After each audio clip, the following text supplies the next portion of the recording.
Jachtař a manžel modelky Lucie Křížkové David Křížek si po zkušenosti ve výkonu trestu užívá svobody.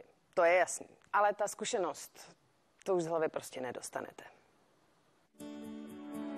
David Křížek si za účast na tunelování Metropolitního spořitelního družstva v roli bílého koně odseděl ve výkonu trestu 21 měsíců. Přes rok už si ale opět užívá svobody. Je těžké se po těch téměř 2 letech ve vězení začlenit do toho běžného života? Určitě je to velmi těžké, pokud nemáte takovou rodinu a přátelé, jako mám já. David se letos stal patronem akce Yellow Ribbon Run neboli žlutá stužka, běh proti předsudkům, který upozorňuje na problém začleňování propuštěných vězňů zpět do společnosti. Dneska tady padlo i vlastně z úst Davida, že složitá byla ta izolace, tak to se mi jako hodně vrací a to chápu jako velký problém toho systému. Tam je samozřejmě spousta dalších problémů, ale tak to asi těžko vyřešíme.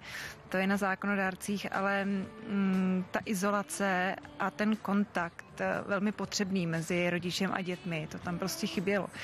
Jakmile máte jenom 3 hodiny na měsíc vyčleněný kontakt a ještě v prostředí, který prostě není příjemný pro děti, tak to je hrozně málo. Tak to tak dneska na mě jako trošku zase dolehlo, že ta izolace a ten dopad na ty děti je prostě možná mnohem větší, než si lidi umí představit.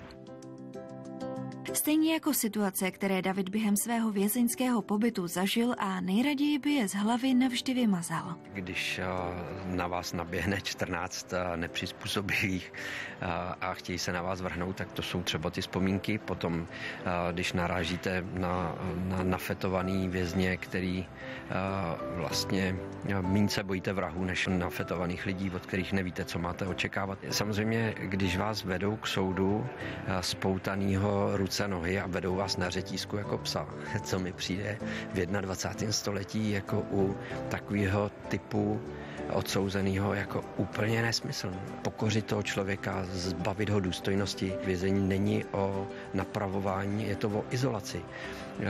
Tam vy nemůžete mít diskmén a učit se cizí jazyky. Nechceme muziku nebo něco takového, jenom se učit cizí jazyky, vzdělávat se, zlepšovat se.